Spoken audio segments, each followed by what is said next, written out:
Welcome to Nasdaq TradeTalks. I'm Jill Malandrino, global markets reporter at Nasdaq. Joining us at the MarketSite studio in Times Square, New York City, we have Andy Byrne. He's the CEO of Clari, here to answer what's your revenue governance strategy. Andy, it's great to see you as always. Welcome back. Thanks for having us. A lot has happened since you've been on the show last time. A lot. We're dealing with inflation. We have company layoffs. We have FTX, and of course, what's happening in the crypto space. Banks are collapsing.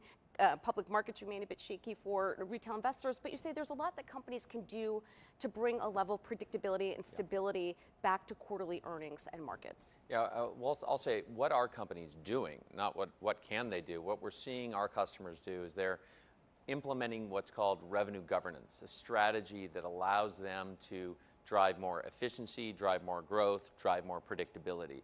How are they doing that? They're first deploying new technology that allows them to first and foremost identify all their revenue leak. What is revenue leak? It's the biggest problem in the industry where companies are losing up to 15% of their revenue due to leak, deals that never get touched, leads that go stale.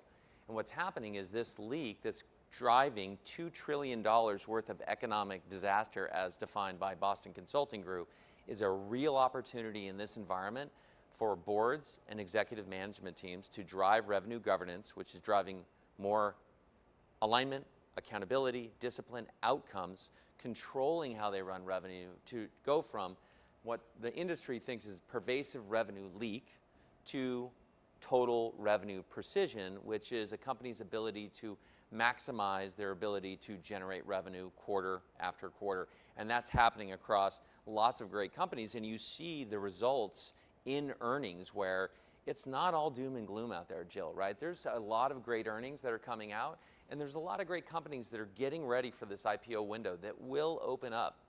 And those companies are so efficient, they've got predictable earnings, and I think you're going to see a wonderful bounce back over time. Many companies are focused on cost cutting and increasing efficiencies, but you say that's only half the battle. Yeah, it's interesting. I've been, around long enough, the dot-com boom, I saw the great financial crisis, and there's a new thing that's different from CEOs. Back then it was, hey, just cut costs. Now, the CEOs that I'm talking to, boards, it's not just cutting costs, it's also driving revenue. Every drop of revenue matters. Go to your current customer base. Make sure that they're happy. Make sure that they're not going to churn. And being able to drive new revenue and being able to use the ability for new systems to allow them to drive what we call total revenue precision is a big trend that we're seeing across the CEOs that we talk to. And boards and investors are increasingly demanding more transparency and governance around revenue guidance, projections, performance from both public and private companies. How can platforms like Clari help?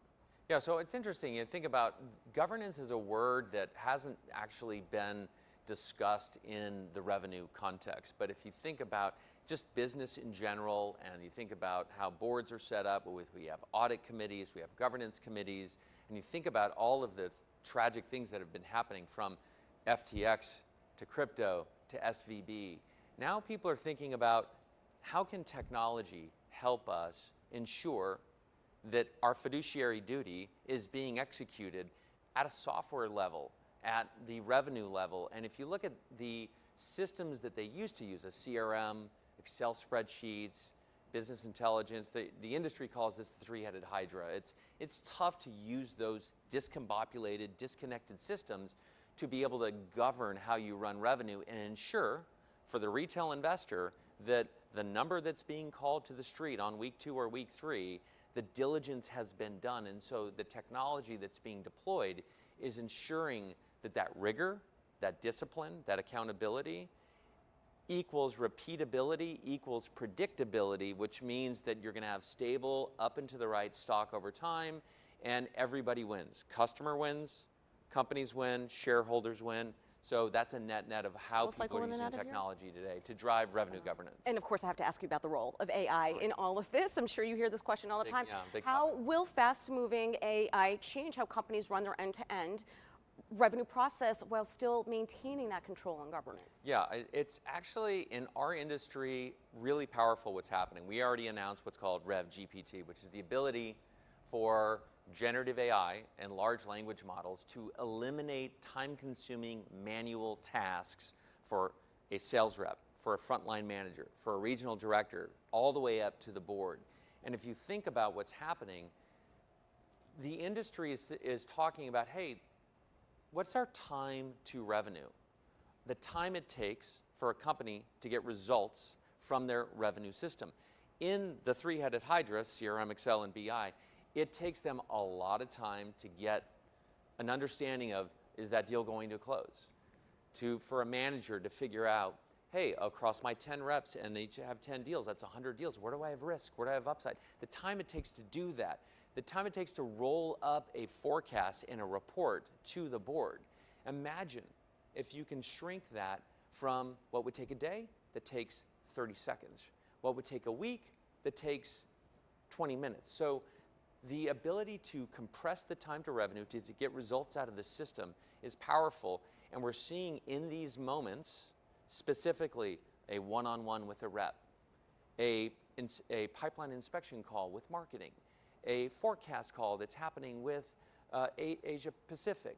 All of these are moments where generative AI is going to come in and not just predict, will they meet, beat, or miss on revenue, but they will actually start performing those tasks for those folks so they can do their jobs better. What's the net? Efficiency, growth, predictability, and generative AI is going to play a massive role going forward. All right, Andy, appreciate the insight as always. Thanks for joining us on Trade Talks. And thanks for joining me. I'm Jill Malandrino, Global Markets Reporter at Nasdaq.